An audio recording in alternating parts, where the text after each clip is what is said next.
My name is Emma Walker. I grow food-built soil and quietly own one of the most talked-about eco-luxury retreats on the West Coast. But last week, my family invited me to dinner there without realizing it was mine. My sister's email came on a Tuesday. No greeting, no softness, just the subject line, dinner at Walker Retreat. Dress accordingly. Inside a single line, you can borrow one of mine so you don't look rural. I didn't respond. I stared at it for a long time, though the glow of the screen casting shadows across the herbs on my windowsill. I could almost hear her voice in the words. That half laugh she used when she wanted to sound helpful, but meant to wound. I didn't delete the email. I didn't need to, because I had already chosen what I'd wear. Saturday night arrived like a curtain call. The sun dipped behind the glassy hills, casting gold against the sleek walls of the Walker Retreat, the flagship of my hospitality group. A place my family had posted about on social media for weeks, calling it a bucket list eco-resort. A place they didn't know I built seed by seed, stone by stone. They had waited 6 weeks for this reservation. I waited 5 years for this night. I didn't come through the staff entrance. I didn't wear heels. I wore a simple linen dress, one I'd sewn back together after the hem caught on a fence post last spring. My boots were clean, but still dusty from morning rounds in the garden. My hair was brushed but not curled. No makeup beyond sun and wind. No borrowed dress. As I walked past the grand arch of reclaimed cedar and through the lobby, warm light spilled over the stone floor. A server nodded. The florist waved. No one else knew not yet. I saw them before they saw me. Table of 5. My father was swirling his wine like it was a performance. My mother adjusting her napkin with surgical precision. My sister's checking her reflection in the back of a spoon. Then Marcus appeared, our general manager. Polished, discreet, voice like velvet over a blade. "Welcome back, Ms. Walker," he said, bowing slightly. "Your usual table is ready." It happened fast, but not fast enough to miss. My mother froze. Her wine glass tipped slightly in her hand, and a drop bled onto the white linen. My father's wrist jerked, and the deep red liquid sloshed over his fingers. My sister looked up, then blinked as if trying to recalibrate. No one said a word. I nodded to Marcus. "This table is perfect. Let's not disrupt the family reunion." He gave me the briefest smile and stepped away. I pulled out the only empty chair at the table, the one they'd left for me as an obligation, not an invitation. I sat, calm, present, a quiet storm. My father cleared his throat. "You really think you belong here?" I looked him straight in the eyes. "More than you know." My sister leaned toward my mother and whispered, just loud enough for the table to hear. She didn't even try. "She smells like potting soil." I unfolded my napkin, placed it on my lap and smiled. They didn't know. They didn't know this space, this entire retreat, the herbs in the walls, the bricks in the hearth, the menu they'd been raving about online, came from the hands they'd once called calloused and unladylike. They didn't know that while they shared engagement announcements and job promotions, I was rebuilding a life from the dirt they thought I should avoid. And now, they were sitting in it, breathing it in, paying a premium for the air I'd cultivated. No, I hadn't borrowed a dress. I never needed to borrow a belonging. I wore what I always wore proof. I don't wear approval. I wear what I've grown. Stick around, what happened next made my father spill more than just wine. I wasn't always the woman who builds retreats out of reclaimed timber and hand-pressed earth blocks. I was once just a little girl in a suburban cul-de-sac who asked Santa for a compost bin instead of a dollhouse. While other kids drew princesses in sparkly dresses, I sketched a trellis covered in runner beans and shaded each leaf with 3 different greens to get the depth right. My teacher thought I was copying from a book. I wasn't. I had memorized the way sunlight hit leaves through my bedroom window. At 7, I used my birthday money to buy a sack of organic soil and sunflower seeds from the only nursery within biking distance. I planted them behind the garage, a patch no one cared about. When my mother saw me hauling the soil bag, she shook her head. You could have used that money for reading prep. The gifted program test is in April. I didn't argue. I just stuck a hand-painted wooden sign in the dirt that read, "Sun grows without permission." It stayed there through that summer, the sunflowers rising taller than me, turning their faces towards something that wasn't validation. My family was what people like to call aspirational middle class. Dinner conversations were rehearsals for college interviews. Achievements were currency. My older sister was the blueprint straight A's piano competitions, early admission to a teaching program boyfriend from a family who owned dental clinics. I was smart too. That wasn't the problem. The problem was that I didn't care about awards. I cared about worms, soil pH. Why do the basil in store-bought pots always die so fast? Every summer, while other kids went to camps that matched their interests, I was signed up for early leadership intensives and how to write a winning essay workshops. When I begged to go to the town's Green Kids camp instead, my mum didn't even look up from her laptop. You don't need to be nice, Emma. You need to be impressive. I won first place in a school-wide poster contest about environmental awareness, hand drew the life cycle of a tomato from seed to compost. My teacher called it mature beyond her years. My dad didn't come to the award ceremony. I already promised your sister I'd attend her mathlete banquet, he said, as if love could only be offered in time slots, and mine had already been allocated elsewhere. I learned early that in our family growth only counted if it came with a certificate. I didn't fight them. I just kept growing in the corners that they didn't water. Looking back now, I think they didn't mean to make me feel like an outsider. But the truth is, they wanted me to bloom in a vase they had already chosen. I wanted to bloom in soil. They never asked why I could revive wilting seedlings with nothing but a breath of compost tea and sun. But I did, because sometimes the things people don't value are the very roots that hold you steady when the storm hits. And mine were already digging deep, ready for what would come next. Ready for what they never saw coming. Ready for me. I never needed to borrow a belonging. I wore what I always wore proof. I don't wear approval. I wear what I've grown. Stick around what happened next made my father spill more than just wine. But before we get there, let me take you back. You have to understand where this soil in my bones comes from. I wasn't always the woman who builds retreats out of reclaimed timber and hand-pressed earth blocks. I was once just a little girl in a suburban cul-de-sac who asked Santa for a compost bin instead of a dollhouse. While other kids drew princesses in sparkly dresses, I sketched a trellis covered in runner beans and shaded each leaf with 3 different greens to get the depth right.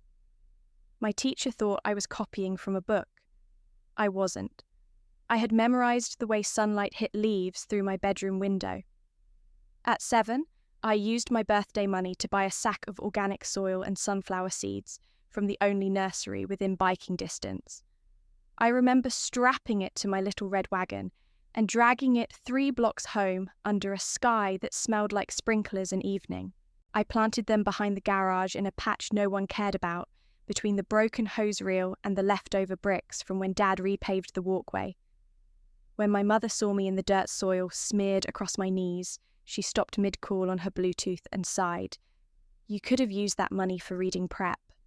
The gifted program test is in April. I didn't argue. I just stuck a hand-painted wooden sign in the dirt that read, "Sun grows without permission." I was proud of that sign. It had thumbprints in the paint and a crooked nail at the top. But it stood there all summer, even as the sunflowers grew taller than me, their heads heavy with seeds and defiance. Our family wasn't cruel, just curated. My mother liked things to be polished on schedule and measurable. My father valued results, not processes. Our house had a weekly checklist for everything laundry grades eye contact at dinner. Love was quietly conditional, wrapped in compliments like, "You're making us proud," which meant you're fitting the mould. My sister Caroline fit it beautifully. High-achieving, camera-ready, a future teacher with perfect handwriting, and a boyfriend named Chase, who once gave her a Tiffany bracelet for Valentine's Day. Meanwhile, I was the girl who forgot picture day, who asked if we could replace the front lawn with edible plants.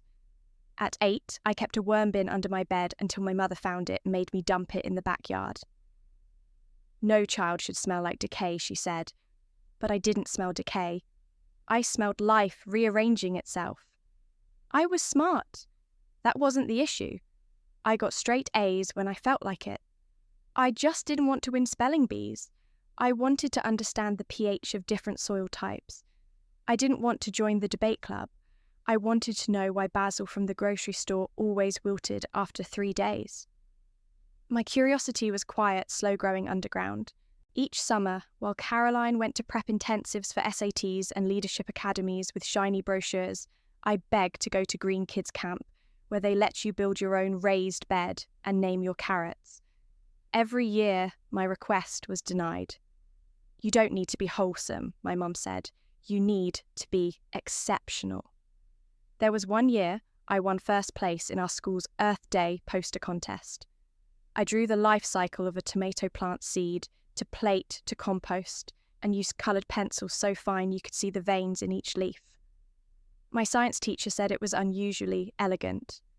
My dad didn't come to the awards night. Caroline's robotics showcase is the same night. "I already committed," he said. I remember sitting in the auditorium, clapping quietly for other kids, wondering if maybe I'd be more worthy if my tomatoes could solve equations. Still, I didn't rebel. I didn't slam doors or throw tantrums. I just went quiet. I did my homework, but I also collected coffee grounds from our neighbour's cafe to enrich my compost pile. I aced exams and then stayed up late Googling crop rotation. I learned to stop asking for gardening gloves and just stitched up old ones myself. I wasn't trying to prove anything. I was just trying to be close to what felt true. Looking back now, I realise my family wasn't rejecting me as a person. They were rejecting anything they couldn't predict. Anything that didn't have a GPA or a LinkedIn profile attached to it. They didn't know how to parent a seed, only a sculpture. The older I got, the clearer it became. I wasn't the prodigy, I was the project they didn't want to fund. And yet, while they poured their attention into Caroline's college prep and my cousin Jake's chess tournaments, I was quietly growing something none of them could see yet. A worldview, a foundation, a deep-rooted kind of self that no resume could summarize. They saw soil as dirt. I saw it as a possibility. And when the time came to make a choice, follow their path, or follow what called to me, I didn't hesitate. I chose the ground beneath my feet, the same ground they tried to wash off me. Because even as a little girl, I knew something they didn't. Growth doesn't come from approval, it comes from light. And that truth. It reached its crescendo on a Sunday afternoon, wrapped in linen napkins and forced smiles. Our last true family dinner. It was at my aunt's house, technically a farmhouse, but really just a remodelled suburban colonial with farmhouse accents from catalogue stores. Whitewashed wood, Edison bulbs, a decorative ladder that held blankets no one ever used. The dining table seated 12, but only ever held 6. Caroline and her fiancé, my parents, Aunt Lydia, cousin Ben, and me. Though sometimes I wondered if my seat was just there to make them feel complete. That day, everything had the illusion of warmth, honey ham glazed with precision string beans, topped with slivered almonds, a lemon tart that looked like it belonged in a magazine. But underneath the polish was tension, thin and taut like a cello string. My mother's voice is too upbeat. Caroline's laughter was just a bit too loud. My father had opened an expensive red swirling it, more than sipping it. I remember watching the wine, dark and heavy, spinning around the glass, like a storm trapped behind crystal. Then came the question. "So, Emma," my mum said, smoothing her cloth napkin, as if the fabric might help her sound casual. "How's the new semester? Still environmental sciences?" The fork in my hand paused midair. I set it down slowly, decisively. "I'm not going back next semester." The air didn't shift. It dropped, like someone pulled the plug on the sun. Caroline blinked. "A break, like study abroad or a research fellowship?" "Not a break," I said. "A shift. I've been volunteering at a greenhouse, helping build soil beds. I've leased a 1/4 acre just outside town.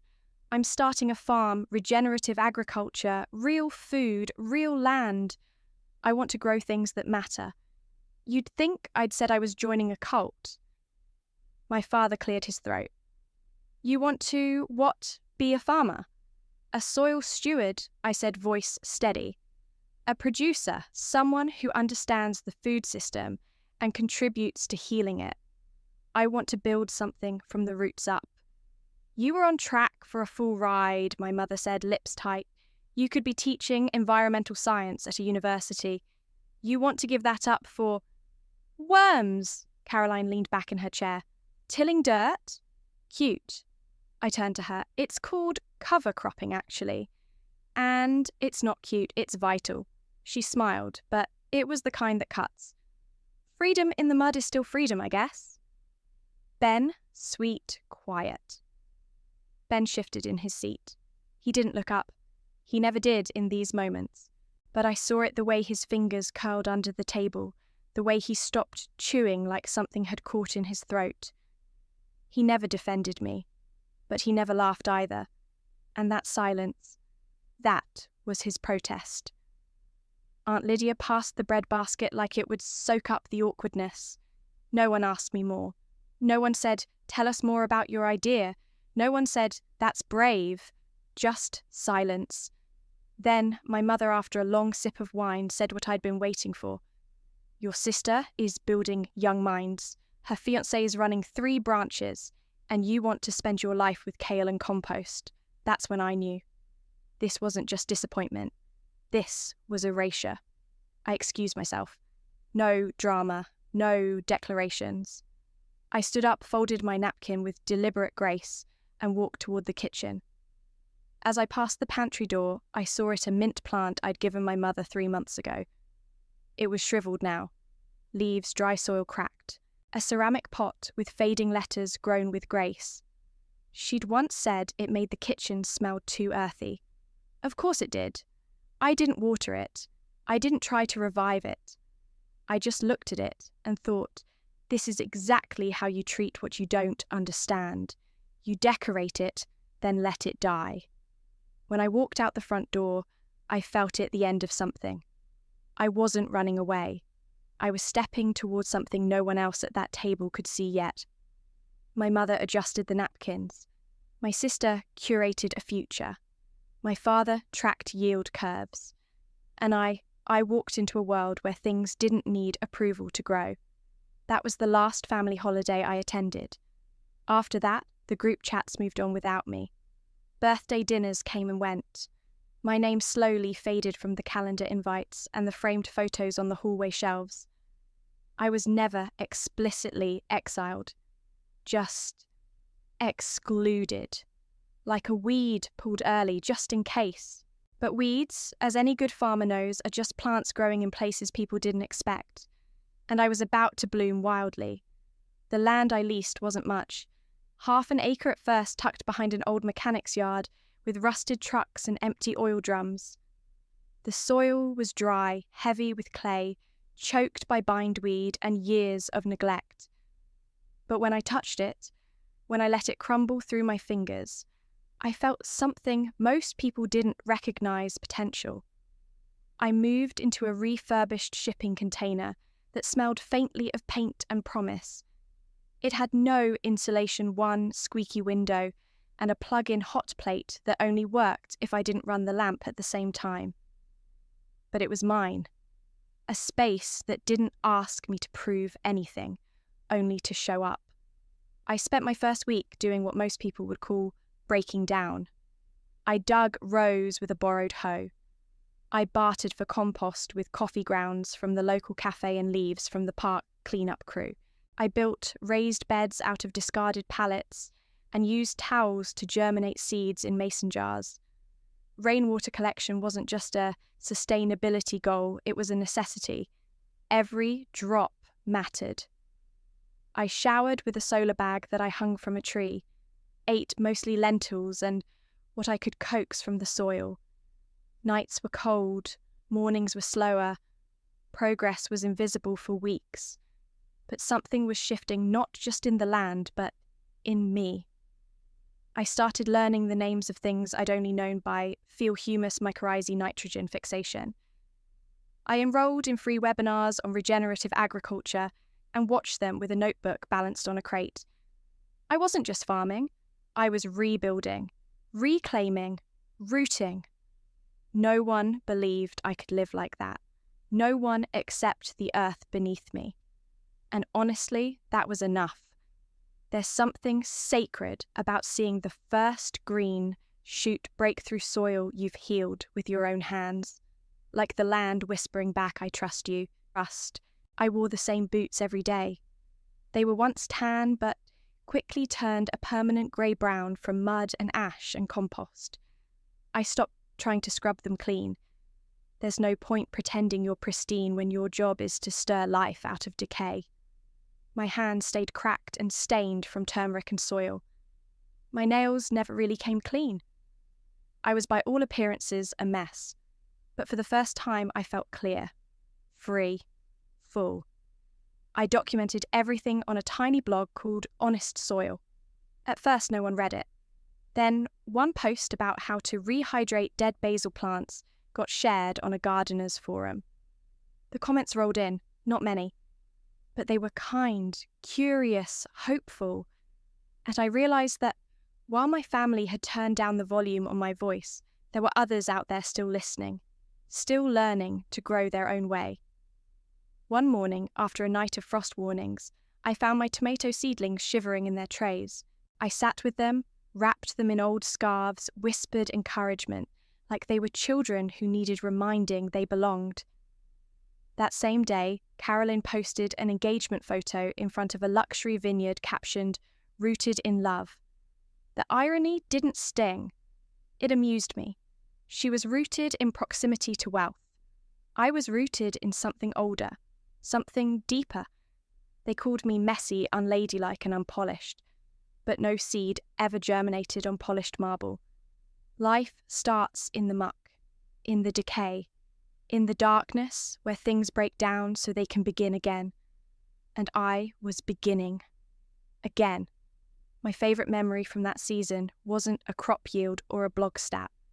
It was a boy from the neighbourhood, maybe 7 or 8, who peeked through the fence one day and asked, "Are you the lady who grows carrots from trash dirt?"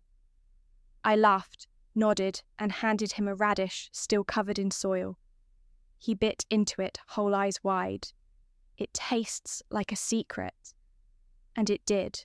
The kind of secret that reminds you what they call waste, you call starting over. I didn't just grow food on that land.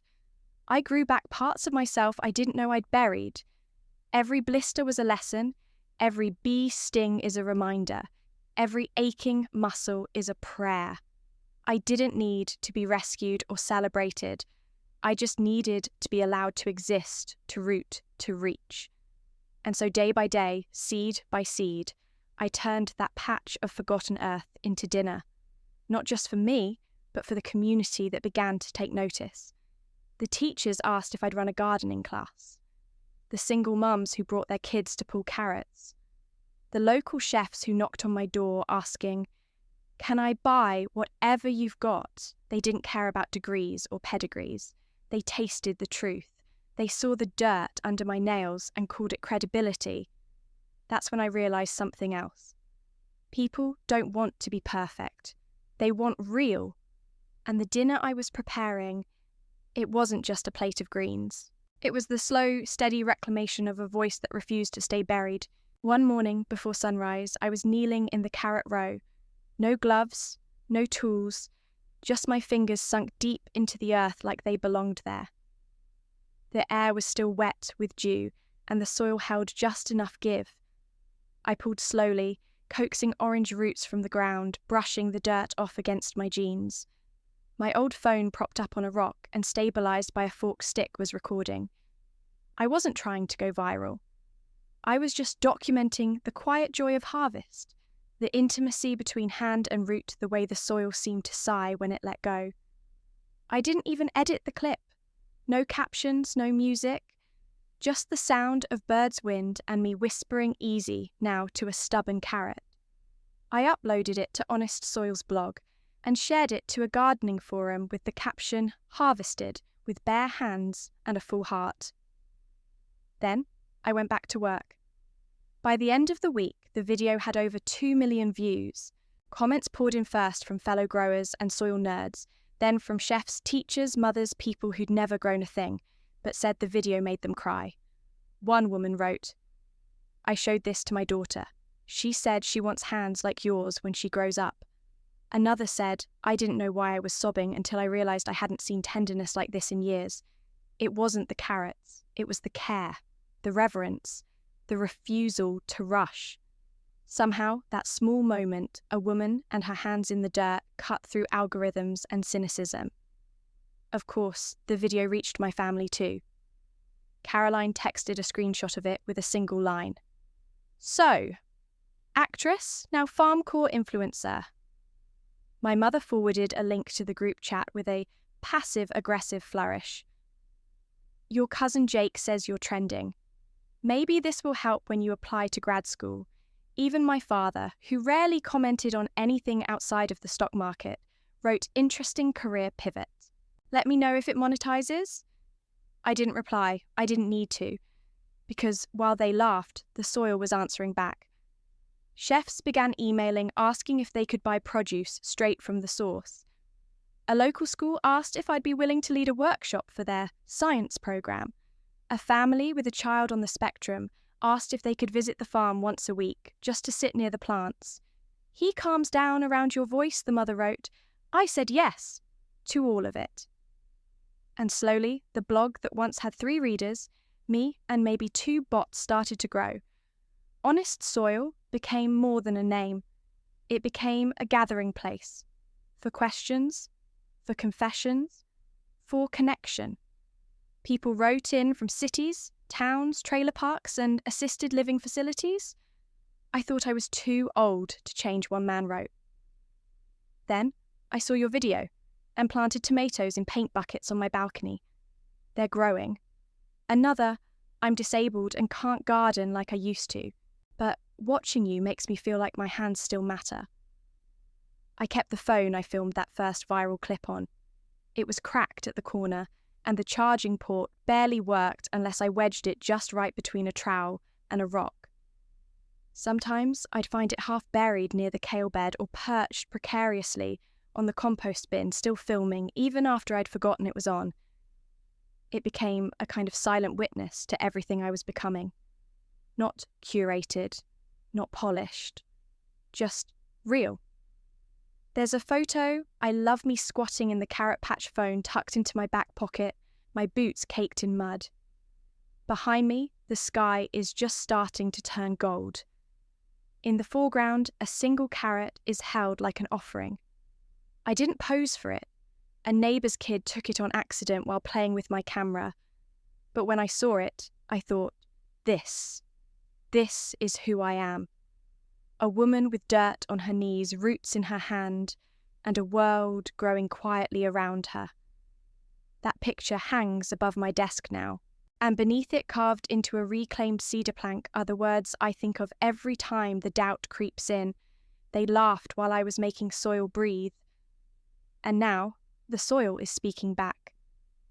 It whispered first through the hands of strangers, chefs with inked arms and linen aprons, mothers who brought toddlers to see the lady who talks to carrots, and teachers from underfunded schools who asked if they could bring 30 kids for a lesson under the open sky. But soon, the whisper turned into a call. and I had to answer in a way that could hold it all. So I said yes again and again and again, until a quarter acre wasn't enough. I leased another plot, then bought a 5-acre stretch that used to be an abandoned nursery. There were broken irrigation lines, sun-bleached signage, and an old greenhouse with a shattered frame, but there was also possibility. So much possibility. I used the first sponsorship money from a cooking channel feature, not to upgrade my gear, but to hire 2 local teens who'd been struggling to stay in school. I told them, if you can show up, I can teach you to listen. To the soil. To yourselves. They did. We built new beds from reclaimed wood-installed rain gardens and even rigged a solar-powered compost tumbler that became a minor legend on farm blogs. My hands stayed cracked, my phone still glitched, but the work was widening into something I hadn't dared to name before impact. The emails changed too. They weren't just thank yous now, they were invitations. Would you speak at our urban farming summit in Chicago? Could you consult on a rooftop garden for a women's shelter in Portland?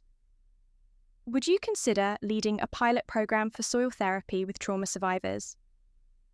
I didn't say yes to everything, but I said yes to enough. Enough to realize this wasn't a phase. This wasn't a rebellion. This was a foundation.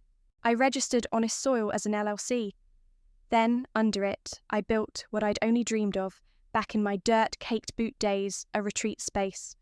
Not a hotel, not a spa, a place where city people could come to touch ground again, where couples could spend anniversaries, wedding anniversaries, and leave feeling more connected than they ever had in candlelight, where kids learned how to plant tomatoes before they learned to scroll TikTok, where silence was taught not as punishment, but as nourishment.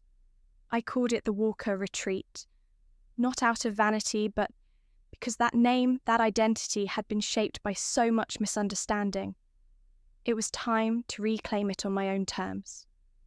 The first time I stood at the overlook of the retreat, the garden terrace, below the bee boxes humming in the distance, the wood fire oven, glowing, I didn't feel pride.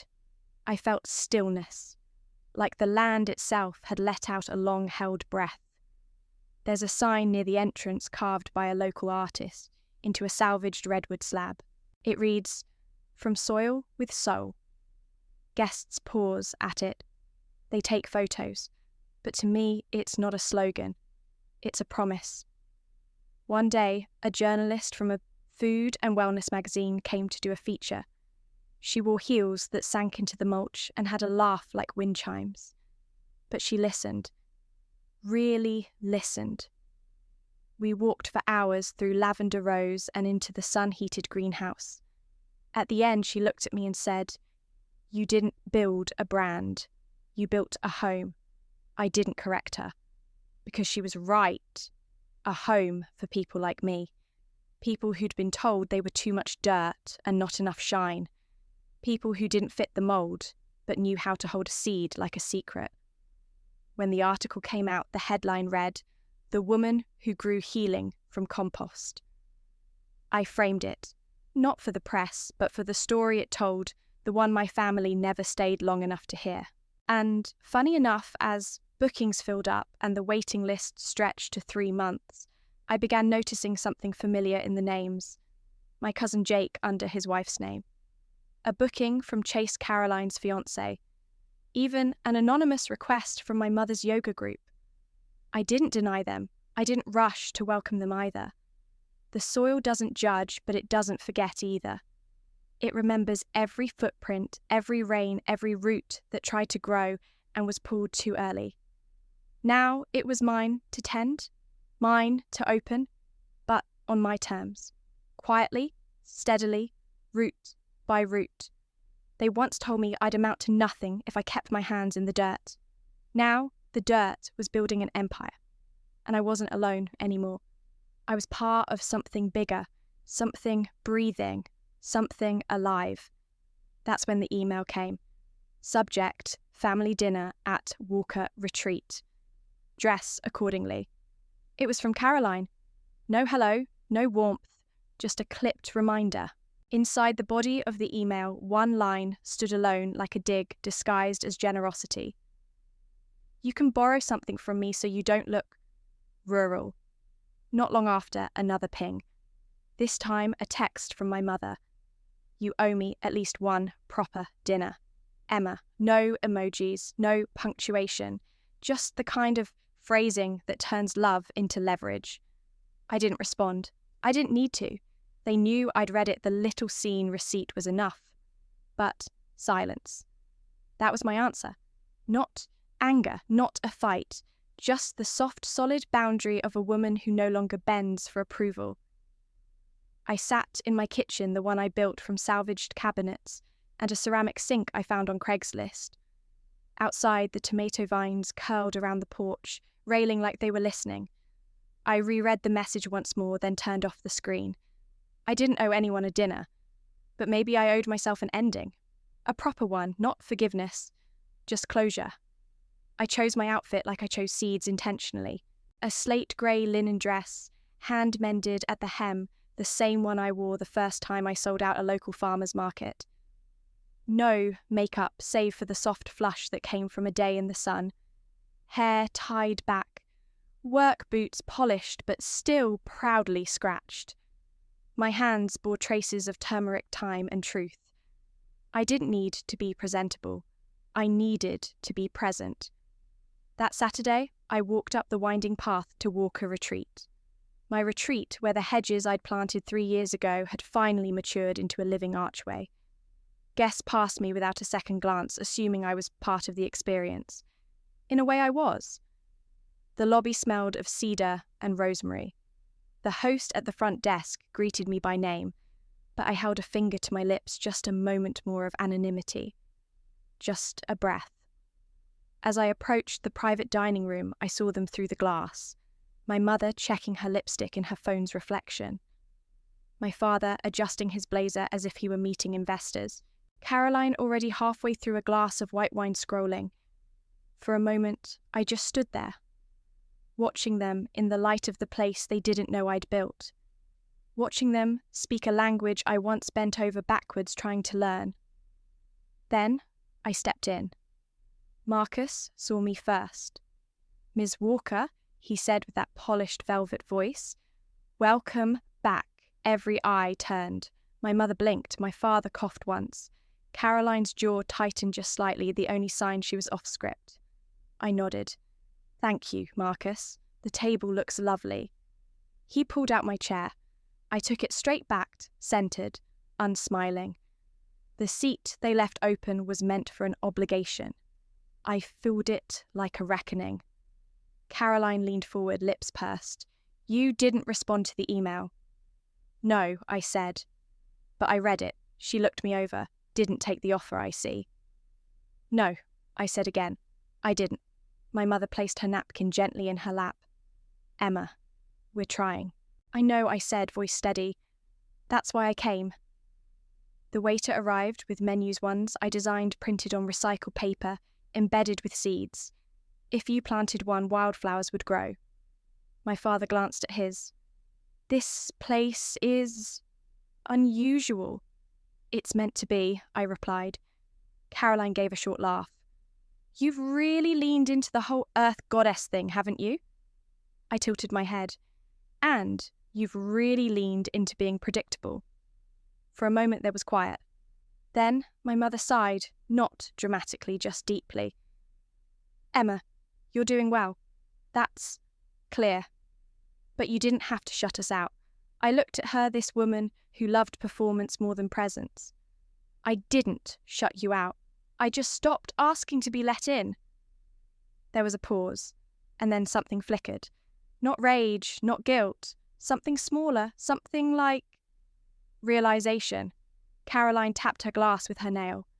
"So, this place, this retreat. You own it?" I nodded. "And the garden blog, the carrot video, all mine." My father leaned back, studying me. "Why didn't you tell us I offered the smallest of smiles?" "You weren't listening." No one said much after that. The courses came. Local trout, heirloom beets, sorbet made from herbs I grew. They praised the food without realizing they were praising me. I didn't correct them. I didn't need to. As dessert arrived, my mother spoke again, softer this time. Why now? Why come tonight? I looked around the table at the crystal, the curated playlist, the linen napkins folded just so. Then I looked down at my hands, still carrying the memory of soil. Because I wanted to know if I could sit here, I said, and still recognize myself. And Caroline asked. I met her gaze. I do. No one clapped. No violins swelled. But something settled. Like dust. Like truth. Later that night, I sat on the steps outside the retreat, the sky dark and full of stars. I checked my phone. The email from Caroline still sat unread. No reply, just a single silent confirmation. And beneath it, a whisper in my own voice, I don't need permission to close a chapter. Only the courage to turn the page. So I did. Page turned. Dress chosen. Breathe steadily. I walked into Walker Retreat as if it were the first time, though it wasn't. But tonight, I wore something different. Not linen and pride, not dirt and history. I wore it intentionally. Deliberate. Unapologetic. My outfit was simple. A slate grey wrap dress I'd mended twice by hand, soft at the seams from wear. No jewellery, save for a single copper pin I'd shaped into a sprout years ago during a farmer's market demo. Hair tied back loosely. Face untouched by makeup, save for wind and sun. My boots were the same, work-worn, scrubbed clean, only out of respect for the floors, not for anyone sitting at that table. As I crossed the threshold of the private dining room, the scent of rosemary and charred lemon filled the air. The lights were warm, low, and golden. It smelled like a place that had earned its stillness. They were already seated. My mother looked up first. Her lips parted, but the greeting caught somewhere in her throat. Her eyes, trained to scan for polished posture. Perfection paused on my bare neckline, then drifted downward with an almost imperceptible sigh. Caroline turned away, with the kind of motion that's louder than words. Like my presence had arrived uninvited despite the email she'd sent. My father leaned toward his water glass voice low. Still haven't learned how to dress for the occasion, huh? I smiled. Not to charm, just to steady myself. I pulled out my chair, mine not borrowed, and sat down, placing the cloth napkin on my lap with precision. A gesture so small it was almost invisible. But to me, it was everything. A silent declaration, I belong here. Not by invitation, by inheritance. And not theirs mine. Ben gave the faintest smile. It didn't last long, but it landed. Like a breath held too long, finally let go. The only warmth at the table that didn't feel choreographed. The waiter arrived with the first course. An organic baby green salad, kale, sunflower shoots, shaved kohlrabi, dressed in a lemon thyme vinaigrette that I developed during the second season of Walker Retreat's rooftop garden. They didn't know. They thought it was a chef's fancy, a culinary trend. My mother poked at it with her fork. Interesting presentation. Caroline narrowed her eyes. What's this dressing tastes? Earthy. I glanced down at the greens, then back up. It should. The thyme was grown about 20 feet from this room. Ben's fork paused mid-air. Our eyes met. He knew. No one asked how I knew that. No one asked why I said it that way. Because to them, food had always just arrived. Like success. Like respect. Like status. Plated, portioned, and priced. They didn't know the thyme came from the greenhouse I'd winterized myself. The soil was remediated from a plot that used to hold rusted nails and broken glass. That I'd chosen those greens not for trend, but for resilience. Every leaf on that plate had survived frost aphids and August heat waves. I watched as they ate, not knowing they were tasting my history, my hunger, my healing. Caroline cleared her throat. So, no partner? No +1, just me, I said. Seems like enough. She smirked, sipped her wine and looked down, but her voice returned sharply. Well, you do fill a room. My father chuckled softly like that was a compliment. My mother didn't look up. Ben shifted again. I didn't respond. Didn't need to. The room had already shifted. Not dramatically, just slightly. Like when a cloud moves and the sun catches something you hadn't noticed before. They saw my simplicity and mistook it for smallness. But what I wore wasn't modest. It was mastery. I didn't need shimmer. I had substance. I didn't need a label. I had a legacy. As the second course was served, I leaned back slightly, letting the candlelight flicker across my plate. Every inch of this space had once been a sketch in my notebook. The reclaimed wood beams overhead, I'd driven 3 hours to salvage them myself. The herb-infused water. A suggestion I'd made after a drought season taught me how precious scent and taste could be when resources were thin, and they were sitting in it, surrounded by my fingerprints, unaware. That's when Caroline asked, "So, do you still blog about carrots and compost? Or was that just a phase?" I smiled again, still not kindly. Just clearly, Honest Soil has about 200,000 subscribers now. She blinked. That was the thing about Caroline. She didn't flinch at confrontation. She flinched at the data. My father swirled his wine, murmuring, "Should have gotten you into communications. Always knew you had something in there. In what I asked." He hesitated. "In you. Too late." The slip had landed. My mother finally spoke, this time a little softer. "You look tired, Emma?" I met her eyes. "Tired is honest. Tired is earned. I don't mind being tired." The napkin on my lap remained still perfectly folded, untouched by the spilled judgments and retracted compliments. It wasn't just cloth, it was a declaration that I didn't come to this table asking for acceptance. I came bringing presents. In my head, the line formed like roots, curling around a stone. I didn't walk in here to match their table. I walked in as myself, and that's what they don't know how to digest. What they saw was a woman who didn't wear gloss or an apology. What I wore was a life they never saw coming, and the meal had only just begun.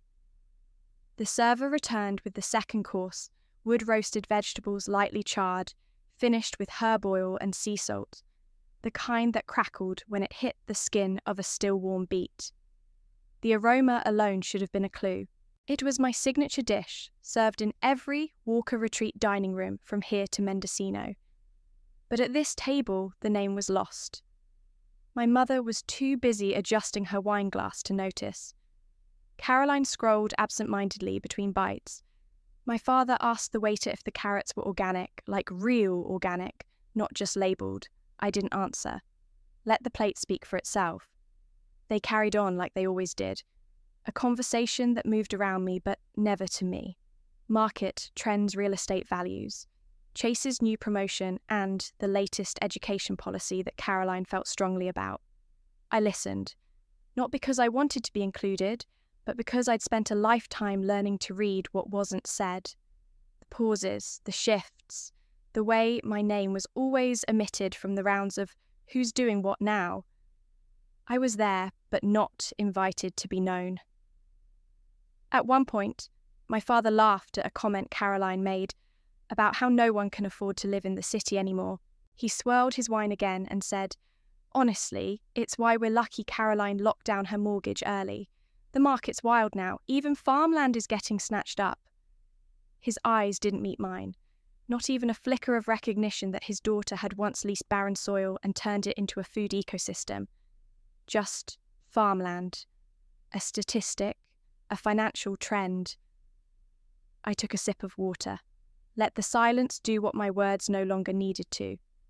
Then, between bites of asparagus, coated in the lemon zest I harvested with my own hands, he looked up suddenly and asked, "So, Emma, what do you do now?"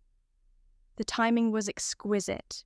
The server approached just then, carefully placing down the next plate, a medley of roasted vegetables, atop a smear of tahini garnished with charred scallions and a touch of honey glaze.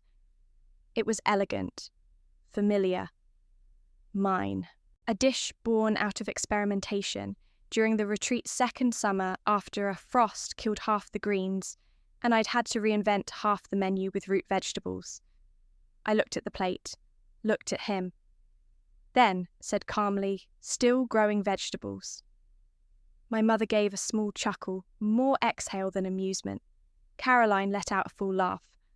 Like professionally, she asked, not looking up from her phone.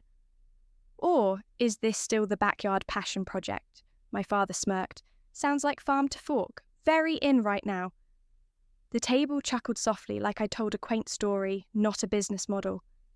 I didn't defend it. I didn't recite numbers or pull up awards. I let them laugh. Because the people laughing were seated at a table they had waited 6 weeks to reserve. Eating food I grew plated with care I taught, breathing the scent of the herbs I planted, sleeping later in rooms designed by my hand. The irony was composting itself into poetry. Ben, ever quiet, didn't laugh. He kept his gaze down, but I noticed he ate everything on his plate, even the turnip, the one most guests pushed aside. My father picked at his carrots, then pushed the plate an inch away from him. "Not really my thing," he muttered. I watched the edge of the dish meet the edge of the table. A quiet metaphor if I'd ever seen one. If I were a dish, I thought they would have sent me back. Not enough seasoning.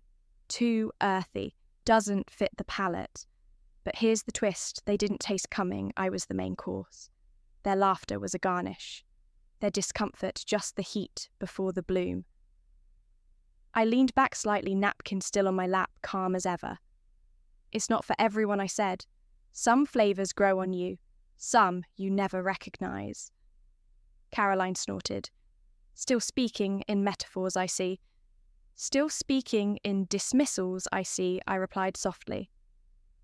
The silence returned, not angry, just thick, like the kind of fog that makes you second-guess your path. But I didn't. I knew exactly where I was. I'd built the road here. I looked at my plate, then at theirs, half-finished, forgotten, like the kind of nourishment that doesn't come with sugarcoating. And in that moment, I thought, if I'm a dish, I'm the one they never learned to appreciate. Too rooted, too real, but also the one they paid a premium for, even if they didn't know it. So I let the moment stretch, let the discomfort season the air, let the vegetables speak. The next course hadn't arrived yet, but the reckoning had already been had, and it tasted honest, earthy, unapologetically grown. Then came Marcus. Graceful as ever, he approached the table with the quiet confidence of someone who knew how to read a room before it even finished a sentence. His steps didn't echo, but the moment did. "Miss Walker," he said, his voice smooth, as aged cedar, but with an edge like a chisel meeting marble. "Your suite is ready. Shall I have the investor portfolio sent up as usual?" A fork froze mid-air. My mother's hand clenched her wine glass tighter. Caroline blinked 3 times fast, an unconscious glitch in her perfectly composed face. And my father. My father dropped his napkin. Silence held court. I didn't rush the answer. I let it simmer, let it steep. Then, without looking at Marcus, I replied, "No, this table is enough." He nodded, bowed slightly, and left us sitting in the pause he created. Or maybe the pause I had been building toward for years. My father finally broke it. Not loudly, not indignantly, just broken. You're the owner." His voice caught on the word like it had too many splinters. Owner. It wasn't a title he had ever imagined attaching to me, not the daughter who once tracked compost into the living room, not the girl with the worm bin under her bed. I looked directly at him, calm, steady. "No," I said. "I'm the soil, the place this grew from." Another silence, not tense this time, reverent, Like the hush before a sermon or after a truth finally lands. Caroline was the first to recover. You mean this place, the retreat, the menus, the brand, that's all? You all me, I said. Seed to suit? She laughed short and hollow. Why didn't you ever tell us I tried, I said. For years. With my hands. With the dirt under my nails. You weren't listening. Ben glanced up, then down again, but I saw the soft twist of pride in his lips. My mother looked pale, not sick, just stripped, as if the room had flipped its lights on and she realised she wasn't dressed for the truth. She reached for her water, her voice quieter than I'd ever heard it. Emma, we thought you were just gardening. You never asked, I replied. You never wanted the answer. They had spent the last hour dining on ingredients I'd grown surrounded by beams. I'd sanded breathing air infused by the eucalyptus I planted. Now they sat beneath my name, engraved into brass and wood. Emma Walker, founder. A plaque that hung outside the suite door just above the garden terrace. Marcus had installed it last month. Quietly, without ceremony. Just the way I asked. Caroline looked like she was trying to rearrange the scene in her mind, to force a different protagonist into the centre. She picked up her phone again, but her fingers hovered uselessly above the screen. There was no filter for this. My father leaned forward, elbows on the table. His tone was different now, not condescending, not impressed, just searching. Why here, he asked. Why build all this and not tell us? Because I didn't build it for you, I said. I built it for the ones who never had a place to belong. For the tired, the quiet, the overlooked. For people who think healing only grows in silence. He exhaled. Not in anger, just in recognition. Or maybe exhaustion. The weight of assumptions lifts like steam. Ben looked up fully now. Is that why the menu says, "From soil with soul"? He asked. I smiled. Exactly that. He nodded softly, then reached for another piece of roasted beet. Caroline broke the quiet next. You really kept all of this from us? I didn't flinch. I didn't hide it. I just stopped shouting into a room that was never interested in listening. My mother straightened her posture. The air around her stiffened. We would have helped if we knew. I set my fork down. You would have tried to fix it, shape it, make it presentable, which is exactly what I didn't need. Then I looked at her not with spite, but with something more unsettling. Clarity. I needed space to grow wild, to make mistakes, to build something that didn't look like your version of success. Something real. Her eyes watered, but she didn't cry. My mother never cried in public, not even at funerals. Another course arrived. Wild mushroom risotto with lemon balm and toasted garlic scapes my recipe. They ate in silence. But this time, it wasn't awkward. It was reverent. I could feel them recalibrating, trying to reframe the daughter who didn't fit into the box, now that the box had her name etched in gold. I let them. I didn't need to orchestrate their understanding. The land had already done it for me. Later, when dinner ended, I stood before they could. A final act of quiet control. I'll be staying here tonight, I said. My suite is upstairs. Caroline gave a strained smile. Fancy, I nodded, earned. As I walked past them, I felt it not vindication, not victory, grounding. Like every step was a root finally settling into soil that had waited long enough. Outside the dining room, Marcus met me with a soft smile and a keycard. Sweets prepared, he said. I know, I whispered. So am I. Outside the dining room, Marcus met me with a soft smile and a keycard. Sweets prepared, he said. I know, I whispered. So am I. But I didn't walk upstairs. Not yet. Instead, I returned to the table. The last bites had been cleared. Dessert plates lingered half-touched. The wine glasses were fuller than when they were poured, an unspoken signal that appetite wasn't the only thing wilting. I took my seat again. Calm, grounded, and this time they all looked at me. Not through me, not past me, at me. My mother was the first to speak. "Emma, why didn't you tell us sooner?" Her voice wasn't sharp now. It was something else. Fragile, like she was trying to understand a language she'd refused to learn. I took a slow sip from my water glass, then set it down deliberately. The clear surface rippled once catching the low candlelight and refracting it back, like the truth had finally surfaced, because telling you would have required you to be listening. My father leaned forward, resting his elbows on the table, a position of interest, maybe even respect. "You've built something real," he said slowly, like tasting a foreign flavour. "If you ever consider expanding, I've got connections. We could talk about backing, franchising."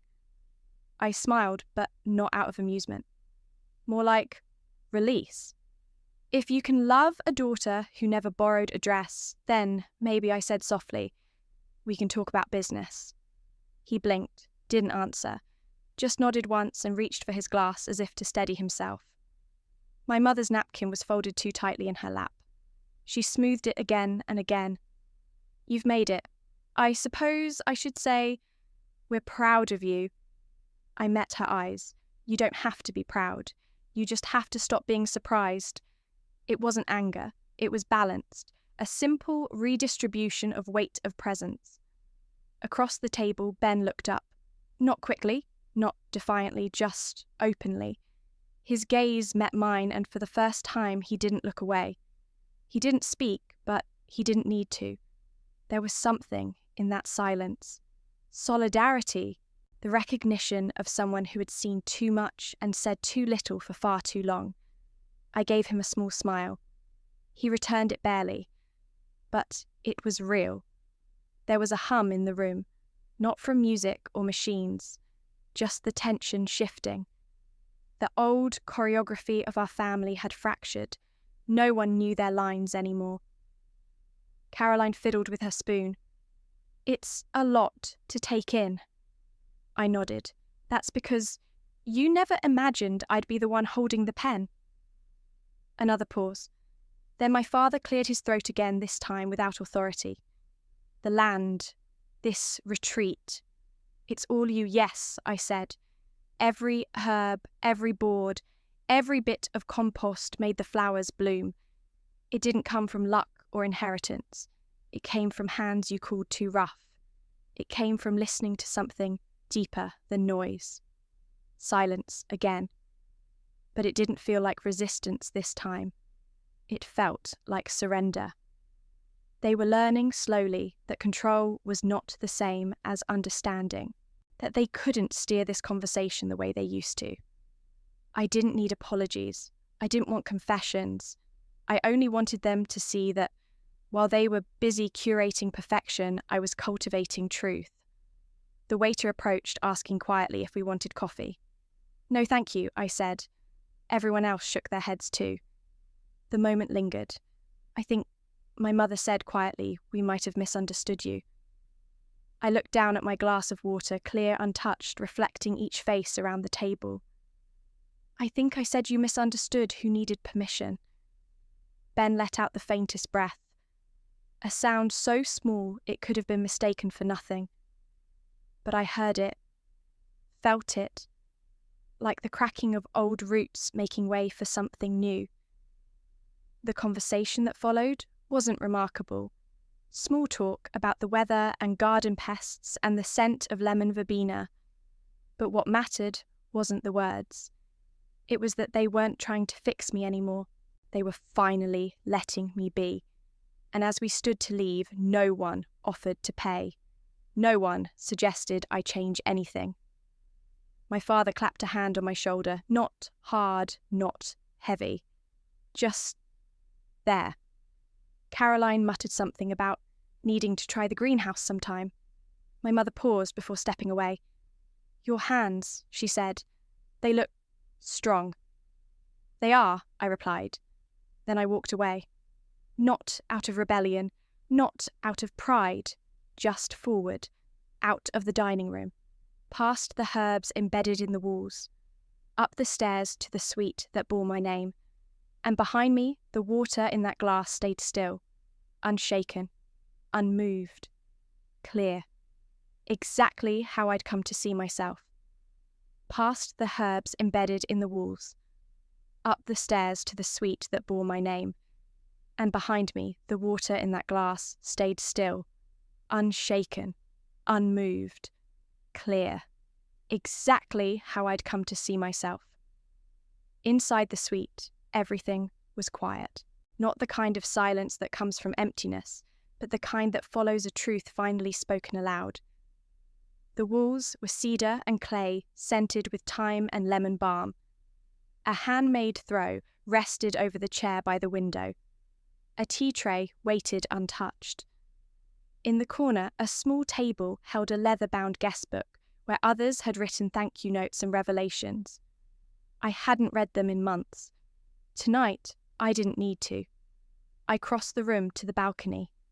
The sliding door opened with a soft whisper, and the air outside kissed my skin like something familiar returning. Below, the rooftop garden glowed under the moonlight, rows of herbs trellised beans, the soft rustle of kale leaves catching the wind like tiny sails. That was where it had started. That soil. That stubborn patch of rooftop I'd convinced the architects to reinforce so we could grow food where others only saw a view. I leaned on the railing and breathed deeply. Not just air, but everything. Everything that had led here. My phone buzzed. I almost didn't check it, but I did. A message. From Ben. It was only one line. You don't know how proud I am to be your cousin. I smiled, slowly, fully. Another buzz. An email this time. From a school district I'd consulted with months ago. Subject approved. They were funding the pilot soil therapy program for trauma recovery. 3 schools, 1 shelter, a veterans centre. I closed the screen. Not out of disinterest, but out of peace. Tonight wasn't about new beginnings. It was about deep roots. On the desk was my old journal. The same one I'd used in the container home where I first scribbled out garden bed plans on the backs of seed catalogues. I opened it to a fresh page, and I wrote I used to think success would feel like applause. But now I know it feels like a quiet room, a full breath, and no one asking you to change before you're welcome. The stars outside blinked softly. The garden below rustled like it was nodding in agreement. I placed the pen down, not with finality, but with assurance. Then I slipped off my boots, still dusty from the walk in the orchard that morning, and stepped barefoot onto the cedar floor. My feet knew this grain. My heart knew this rhythm. Behind me, the suite door closed with a soft click. Ahead of me, the sunrise would come, and I would meet it not in borrowed clothes or borrowed worth, but in everything I had built with my own 2 hands. And so I stood there in the silence I had earned, a woman made of soil and soul, from root to respect. If you've ever been told you were too different to belong too rough, too real, too rooted, drop your story in the comments. I see you.